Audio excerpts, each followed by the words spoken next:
Sentiment. అట్లాంటి దేవాలయం మీద దుర్మార్గులు హిందూ ధర్మానికి వ్యతిరేకంగా హిందూ ప్రజల మనోభావాలను దెబ్బతీస్తూ ఆలయం మీద దాడి చేయడం జరిగింది. ఈ ప్రాంత ప్రజలు వెంటాడి వాళ్ళని పట్టుకొని ప్రభుత్వానికి అప్పచెప్తే చాలా రోజుల పాటు నిమ్మకు నీరెత్తినట్టుగా ప్రభుత్వం వివరించింది. ఇక్కడి ప్రాంత ప్రజల మనోభావాన్ని పట్టించుకునే ప్రయత్నం చేయలే. ఈ ప్రాంత వాసులు అనేక రోజులుగా వందల మంది వేల మంది ఇక్కడ దీక్షలు చేసి పూజలు నిర్వహించి అపవిత్రమైనటువంటి జాగలో పవిత్రను సంతరించుకునే ప్రయత్నం చేసింది. దాన్ని కూడా నిర్వహించే ప్రయత్నం చేసింది. చివరికి ప్రభుత్వం దిగిరాకపోతే ర్యాలీ తీసిండ్రు. ఆ ర్యాలీ మీద అకారణంగా దుర్మార్గంగా పోలీసులు రక్తాన్ని కళ్ళజూసిండ్రు. అనేక మందిని అరెస్ట్ చేసిండ్రు, కేసులు పెట్టిండ్రు, జైలుపాలు చేసిండ్రు.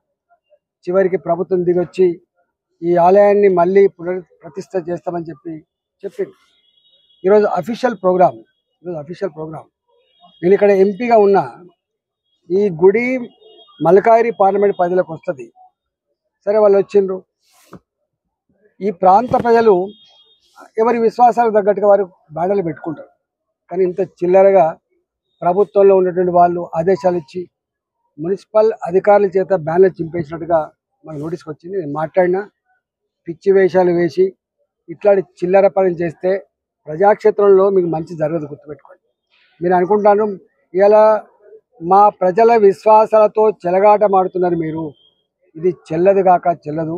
అధికారం ఉందని, పోలీసులు ఉన్నారని ఇవాళ ఇట్లాంటి వెకిలి ప్రయత్నం చేస్తే, అహంకారంతో గతంలో ఇట్లాంటి వెకిలి ప్రయత్నం చేసిన వాళ్లకు ఏ గుణపాఠం మిగిలిందో, ఎట్లా పాతరేషన్లో ప్రజలు ఈ ప్రభుత్వం కూడా ఇట్లాంటి అహంకారపూరితమైన ప్రజల మనోభావాలకు విరుద్ధమైనటువంటి చర్యలు కనుక చేస్తే తప్పకుండా కాలగర్భంలో కలిసిపోతామని చెప్పి హెచ్చరిస్తా ఉన్నా. నేను ఈ ప్రభుత్వాన్ని డిమాండ్ చేస్తున్నా, మంత్రి గారు డిమాండ్ చేస్తున్నా. ఇది ఇంత పెద్ద సెన్సిటివ్ ఏరియా. ఇక్కడ 2 రోజుల నుంచే ఇంటెలిజెన్స్ వ్యవస్థ అంతా కూడా మోహరించి కంటికి రెప్పలా చూసుకోవాలి. మళ్ళీ ఏమైనా గొడవ అవుతుందా ఏమైనా చూసుకోవాలి. అట్లాంటిది ఇక్కడ ఇంత సెక్యూరిటీ జాగాలో కూడా కళ్ళ ముందే బ్యానర్లన్నీ చింపేసిందంటే ఇలా ఎట్లాంటి ఆలోచన ఉందో అర్థమవుతా ఉంది.